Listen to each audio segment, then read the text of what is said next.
Hello mga ka-YouTube. Yan, mga kanoy. I-repair tayo ng ng charger controller. Kung pansinin niyo, lutong-luto na yung nyo, yung terminal, sira na. Sa sobrang init ng ng kuryente galing solar panel. Napakainit pala yung wire galing sa solar panel pag parallel type yung niya. Kasi ganitong mga solar charger controller, parallel yung pinaka dito. Hindi kasi pwede yung series dito, guys. So i-repair natin pag kaya pa, pero kung hindi na bili tayo ng bago.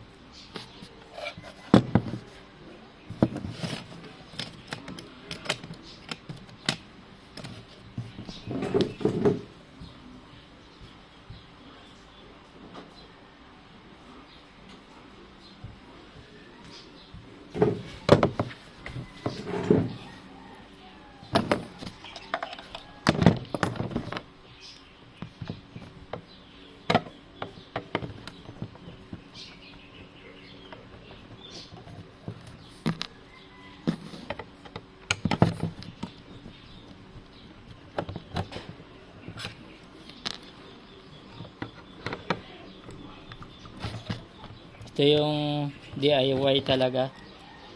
Pag masira, repair lang.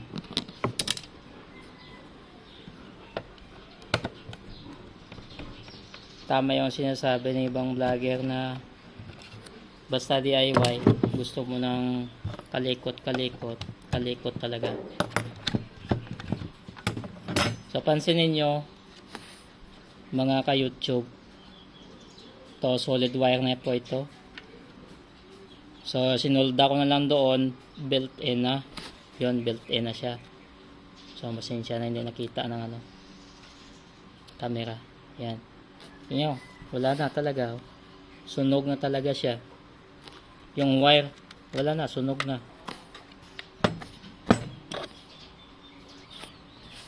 So ito po yung wire niya. So hindi masyadong makita sa camera. Ayun. Wala na, sunog na talaga. Pod na talaga eh. Ayan. So yun. So natanggal na natin yung cover. Ito lang pa yung laman nyo. So pangalawang beses ko na ito na mga viewers. Yun. Na tanggal ito. Pangalawang beses pa lang.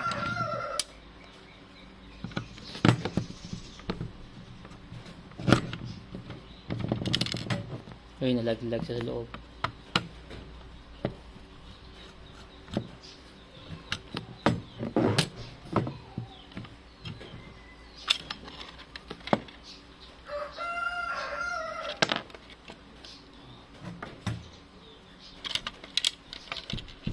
Yan. So ito lang pa yung laman niya. Tingnan niyo. So wala na, lutong na talaga siya, mga viewers. So tingnan natin kung makaya pa i-repair ito. Saan tayo kaya mag-tap? Dito sa kabila. Okay. Ito yung yung isa ng terminal sa kabila. So ayusin na natin ito. So wala na. Kaya pala nakaraang linggo, pansin ko hindi na po full charge yung battery ko. Ito lang pala yung laman niya.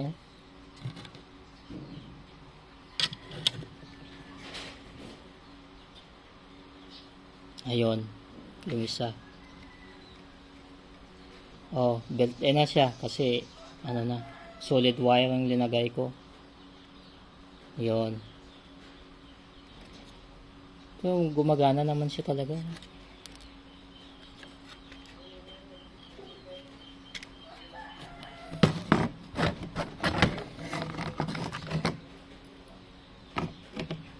Tingnan natin kung kaya pang i-save ito. Kung kaya pa nating mapakinabangan. Wala na. Sirang-sira na. Hanap tayo ng matutulis na ano. Wala na siya talaga guys. Sunog na talaga siya.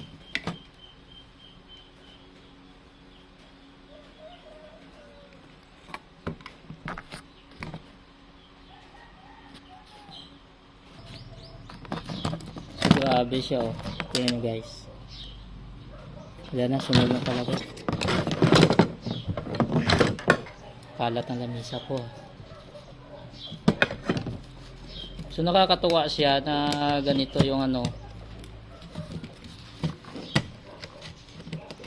Hindi natin alam kung anong sabihin natin dito. Pwede pa ba o siyempre guys, DIY tayo. Gawin natin yung mga wala tayong pang tanggal na ano eh. Gawin natin yung makakarapat dito kung kaya pa ba o hindi no.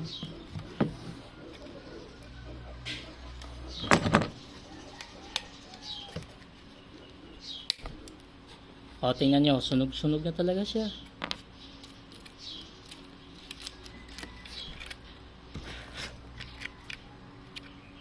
Ito yung tornilyo ng ano, yung dito na terminal.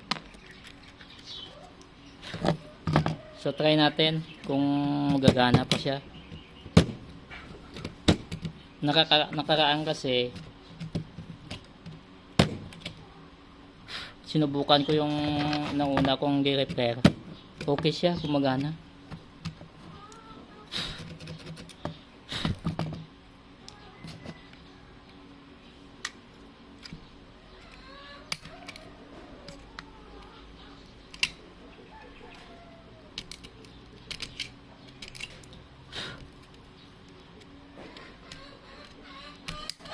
Ito yung tinatawag na DIY. Gusto nyo ng sakit ng ulo, gastos. Eh siyempre, mahilig tayong mag-repair guys ng makakaya natin. So sa totoo lang, hindi naman ako electronic. Kaya lang, nung nag-aaral ako ng ano, automotive, may background ako sa electronic. Yan. So ito guys, lumabas na po yung terminal dito. Hindi maayos yung camera ko ngayon. Ayan.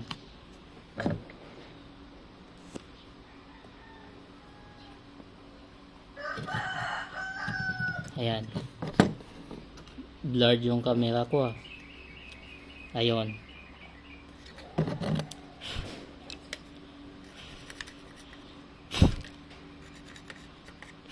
Sa sunod na video ko guys, mag-repair tayo ng makina. Sa ngayon kasi tingnan yung kamay ko oh. Ayan, mag-repair ako ng makina doon sa farm. I-rescue ko. Kaso lang, naghahanap pa ng spare parts yung ano, yung kapatid ko. Hinihintay ko nandito sa bahay. So sayang yung oras ko dito. So wala akong pang cutter guys. Yan, tingnan nyo pang cutter ko. Tingnan nyo, kulang pa yung gamit ko talaga eh. Ayun. So pinutol ko na lang siya. Kiskisa natin yun.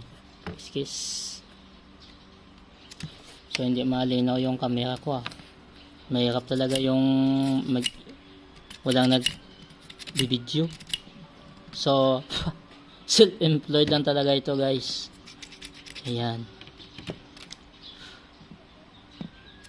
So ngayon magkuha ako ng soldering iron. So wait lang muna mga ka-viewers. So ito na yung soldering iron ko.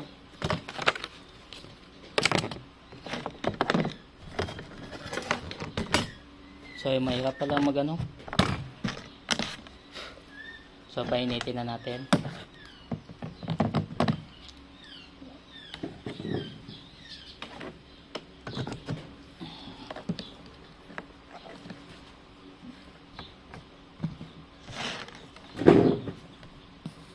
So painitin muna natin mga ka-viewers yung soldering iron natin. So hindi naman tayo electronic, sumisikap lang tayo na pagganahin natin ito.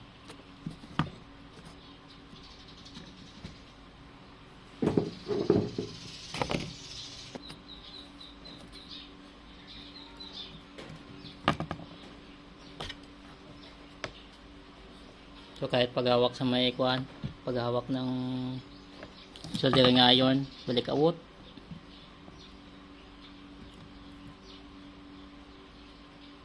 So hindi pa masyado mainit yung ano.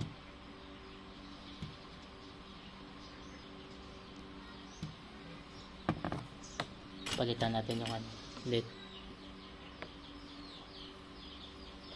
Maraming klase pala yung led guys, mga ka-viewers. Mayroong LED na maganda, mayroong LED nga parang aluminum siya. Ayun, tunaw na.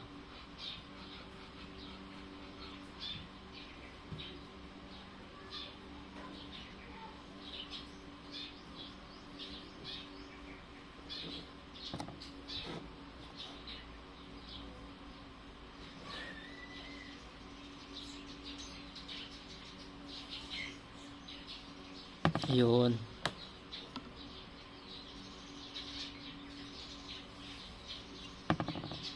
Yun mga viewers. So ito ating gawin, magkuha ako ng ano, ng ganito. Solid wire copper.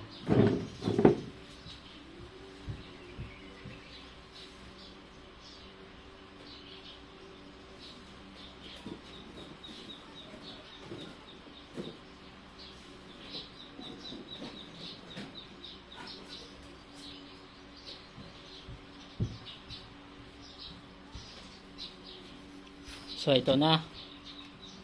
So mayroon ako nito marami. Ganito lang karami kasi yung mayroon minsan kasi ako ni-rewind na ano, stator ng motor.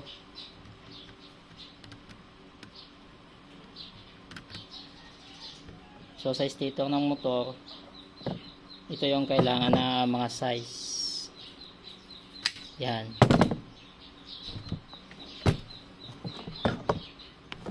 Pero syempre, kiskisan natin. So sa mga electronic nga nag-DIY ng ganito o gumagawa ng mga TV, mga radyo, balatan natin para masulda natin itong para mag-connect naman yung wire copper. Yan. So ito na, nabalatan na siya, nakiskisa na. Ito kasi parang may balat siya.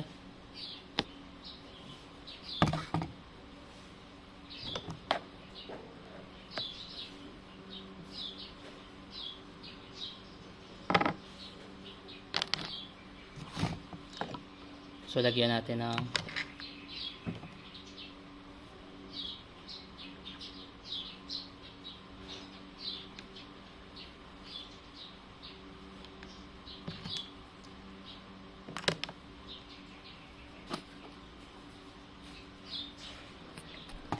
so ito na mga ka-viewers. Yan. Nadikit ko lang yung dalawa. So ibalik natin sa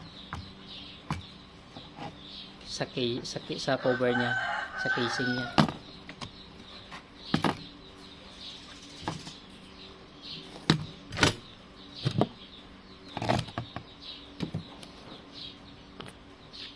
So ito yung mga boto na pinipisil natin, yung mga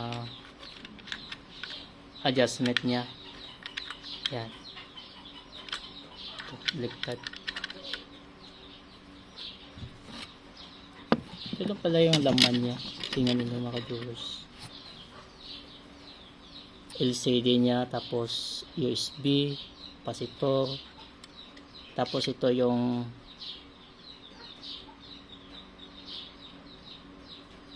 outlet sa ano niya, isang 12 volts.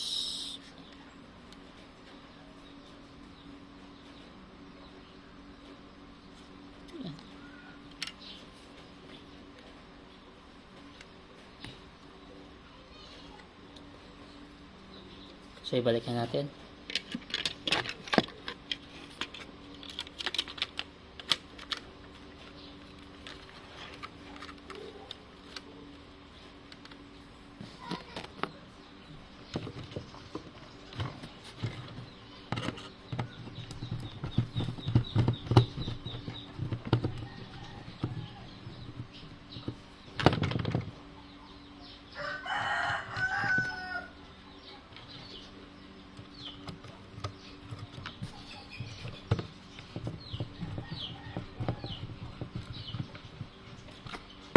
Ito na guys, nabalikan natin.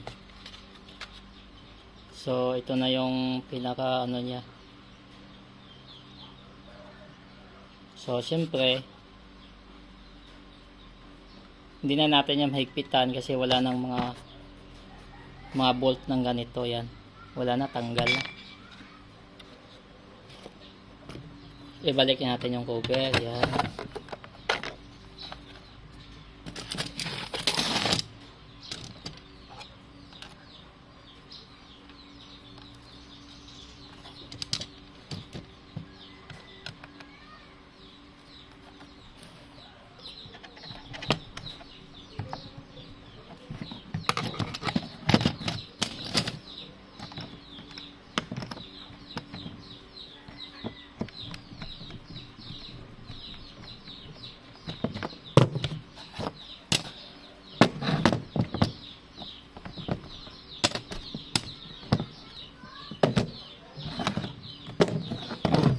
Siyempre guys, kiskisan natin.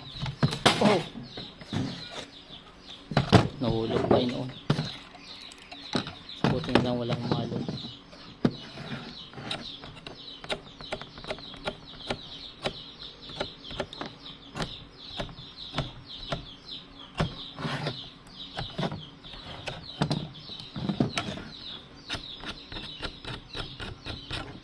Ito yung DIY na ano guys.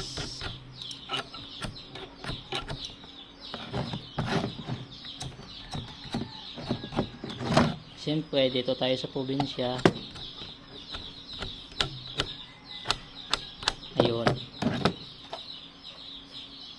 So subukan na natin ito guys. Ilagay natin doon. So wala tayong naghahawak ng video.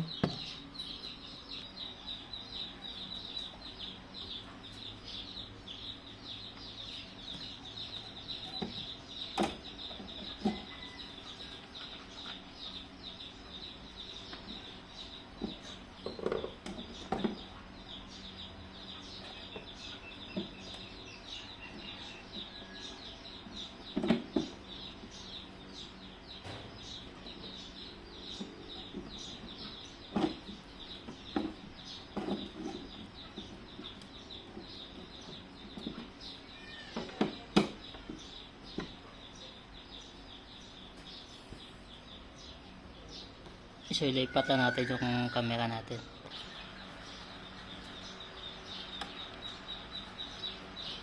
So pansinin nyo yung dito luto na, pero kaya pang mandi. So lagyan natin yung isang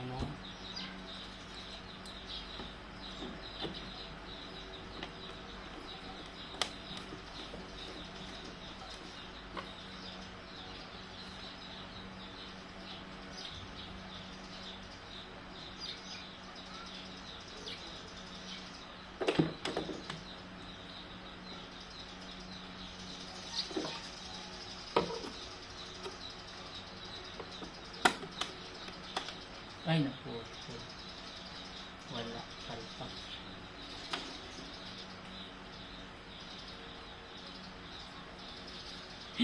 Natanggal muli. Balik tayo.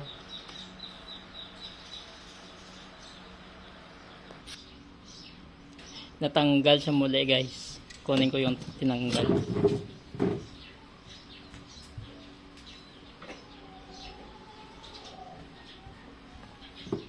So ito siya.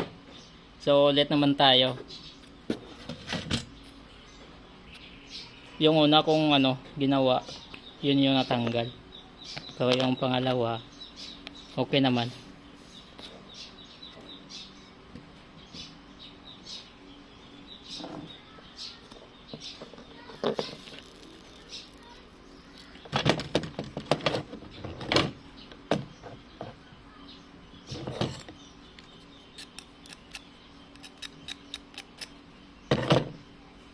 Ayusin na natin.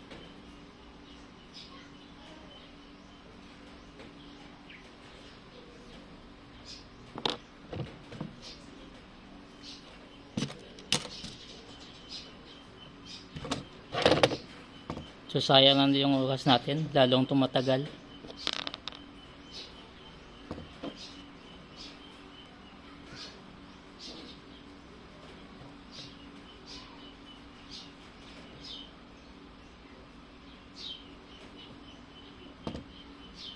Ayun. Sunod, ito naman.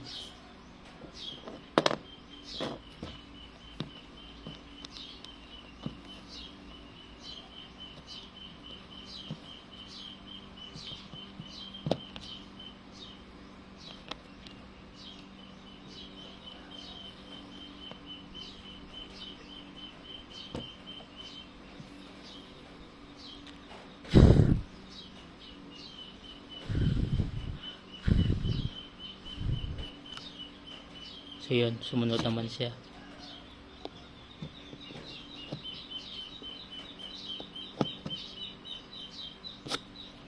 Maraming flux.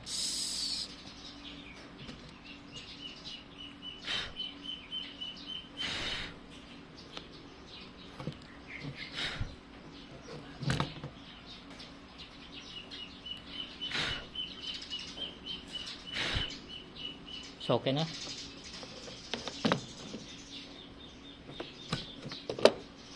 Okay. So okay na guys, mabilis na yung pag-solda muli. Bilisan na natin, baka magdating na yung piyesa na pinabili ko sa kapatid ko, sa kuya ko.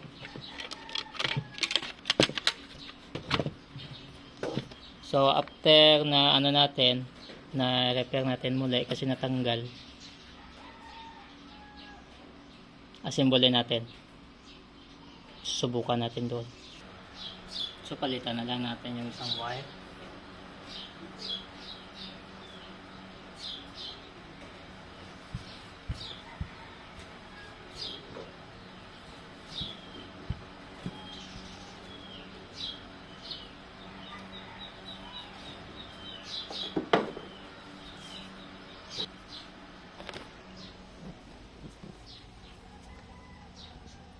Pagkatapos ito ni-repair, yan yung viewers yan. So subukan naman natin kung gumagana siya.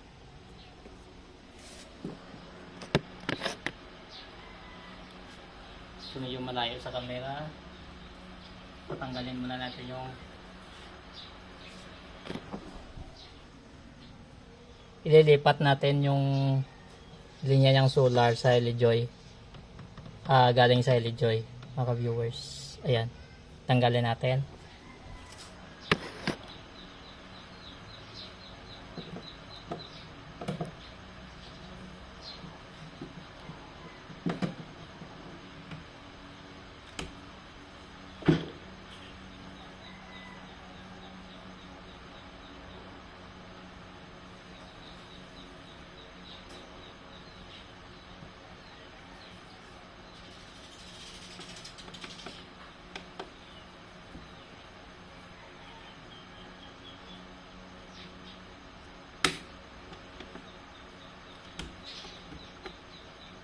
Okay.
So yun, gumagana na siya. Yan. Pero sa battery pa lang yan, hindi pa natin ano. So i-off lang natin yung ano niya. Yung saan yun? Yung load niya. So yan na, mga viewers. Yan. So gumana na siya. Natagalan tayo nag-install dito kasi dito. Kasi hindi nagsentro yung ano niya doon. Yung ano niya. So sa ngayon gawin natin muna ang display. Ito galing solar. Na-set up ko ito sa taas kasi LED joy yung ginamit natin yan. So kinuha ko yung linya sa LED joy ng galing solar panel. So ito niya ngayon yung wire dalawa. So subukan natin pag gumana siya sa may series, sa series na ano na setup ng solar natin. So hindi siya pwede, nagbe-blank siya. So may nagtawag sa ano ko. So hindi siya pwede, tingnan ninyo mga viewers. Yan, nagbe-blank siya. So ibig sabihin, hindi po siya pwede yung series dito. Kailangan nakaparallel po siya yung gusto niya. So wala tayong magagawa. So next time na natin paganahin ito, yung charger controller na ito mga viewers. So sa ngayon, i-enjoy lang muna yung paganahin natin. So yan lang muna mga viewers, update ko lang kayo. Pasensya na, medyo magulo yung pag-upload ko kasi hindi po tayo handa sa pag ano ngayon kasi yung oras ko sideline lang po talaga itong solar setup na itong ano ko, yung pag YouTube ko dito. So at least pinakita ko sa inyo yung mga solar setup ko na. Ayan, yan ang pinagbago. Sa ilang buwan na hindi ako nakapag-upload. So next time ano natin ito, isa-isahin natin. Ayan. So yan lang muna. Maraming salamat.